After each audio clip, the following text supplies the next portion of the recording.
حشر میں اللہ کے دشمنوں کے صف میں بے نمازی کھڑا ہوں گا. اگر یہ یاد ہو گیا تو انشاءاللہ کبھی نماز کو ترک نہیں کیا جائے گا. تو اللہ کیا فرما رہا ہے کہ یہ ہم رب کے حضور قطار پر قطار پیش کیے جائیں گے. بے شک ہمارے پاس آئیں گے، وہ سب ہمارے پاس آئیں گے جو جیسا ہم نے تمہیں پہلی بار پیدا کیا تھا. کیا فرما رہا ہے؟ وہ سب ہمارے پاس آئیں گے جیسا تمہارے کو ہم نے پہلی مرتبہ پیدا کیا تھا.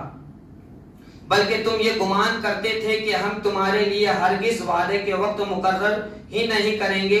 کہ کوئی اگر جھٹلاتا ہے کہ قیامت نہیں ہوگا تو ایک وعدہ ہے اللہ کا، قیامت ہونے والی ہے، حشر کا میدان ہونے والا ہے.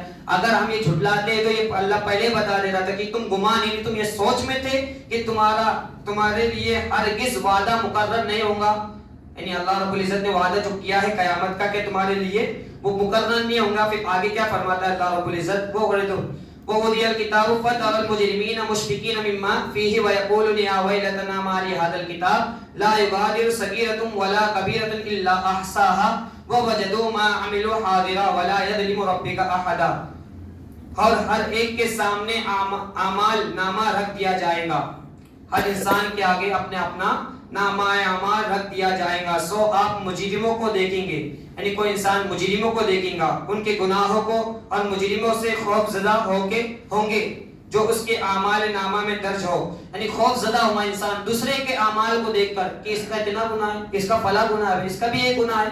یعنی انسان دوسرے کے اعمال کو دیکھ کر خوف زدہ ہوتے جائے گا، اس کے اعمال میں درج ہوں گے اور یہ کہیں گے ہائے ہلاکت، اس اعمال نامہ کو کیا ہو گیا ہوا ہے. اس نے جو بھی کوئی جھوٹ بات چھوٹی ہے اور نہ کوئی بڑی بات، یعنی اس میں چھوٹی بات بھی چھپی نہیں ہے اور نہ کوئی بڑی بات، کوئی بات اس میں چھپی ہوئی نہیں ہے، مگر اس نے ہر بات کو شمار کر لیا ہے.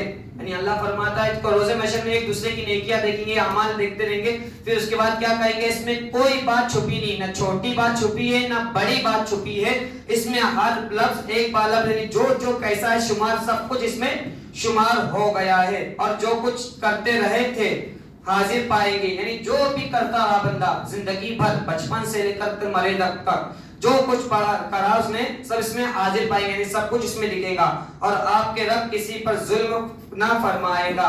یعنی اللہ رب العزت کسی پر ظلم نہیں کرے. اتنا بتانے کے بعد بھی اللہ پھر رحمان آ جاتا ہے.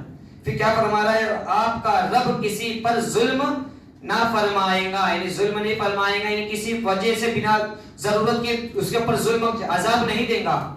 بس یہ کہ اللہ رب العزت کے سامنے بندہ جس اعمال کے ساتھ پیش کیا گیا ہے، چاہے اس کا جیسا بھی اعمال ہو، اللہ رب العزت اس کے اعمال کے حساب سے اللہ رب العزت جنت یا جہنم میں داخل کر دے گا.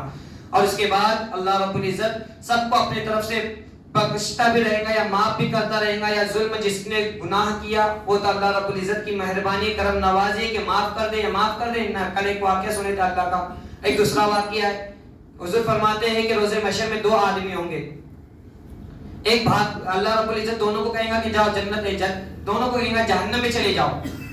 اب ایک بندہ رہے گا جو ایک دم اسپیڈ سے جہنم کی طرف روانہ ہوگا، اور دوسرا بندہ ہوگا جو 2-4 قدم چلے گا پھر اللہ کی طرف دیکھے گا، پھر 2-4 قدم چلے گا پھر اللہ کی طرف دیکھے گا. یہ ماجرا دیکھ کے اللہ کہتا ہے دونوں کو بلا لاؤ. دونوں آتے تو پوچھتا ہے بتاؤ کیا بات ہے، تمہارے کو میں نے حکم دیا کہ جہنم میں چلے جاؤ، تم ہو جو ایک دم اسپیڈ جا رہے ہو، اور ایک تم ہو جو جاتے جاتے واپس مجھے دیکھ رہے ہو. تو کہتا ہے یا اللہ میں نے زندگی میں سنا تھا، میں دنیا میں یہ سنا تھا کہ تو غفور الرحیم ہے، معاف کرنے والا ہے.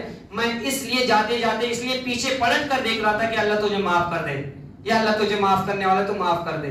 تو پھر دوسرے سے پوچھیں گا چلو یہ ٹھیک ہے، اس نے تو میرے کو غفور الرحیم کہا، اس نے مجھے اسے ایک لو لگائی، محبت لگائی کہ معاف کر دے گا، اب میں اسے معاف کر دیا، بتا تو اسپیڈ میں کیوں جہنم کی طرف جا رہا تھا؟ وہ بندہ کہے گا یا اللہ زندگی بھر تیرا ایک حکم بھی نہیں مانا، یہ آخری حکم ہے، اس کے بعد تو کوئی حکم نہیں دے گا، کیونکہ جہنم میں جانے کے بعد کوئی حکم آنے والا نہیں، یہ آخری حکم ہے. تو میں چاہتا ہوں کہ تیرا زندگی بھر تو ایک حکم نہیں ماننا، آخری حکم تو مان لو. اس لیے مطلب اسپیڈ سے جہنم کی طرف سے جا رہا تھا.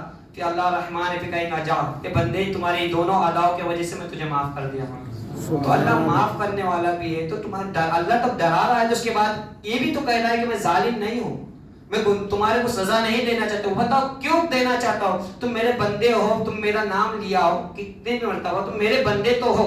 ایک نافرمان بچہ کتنا بھی ہو مگر ماں اس سے محبت ہی کرتی ہے.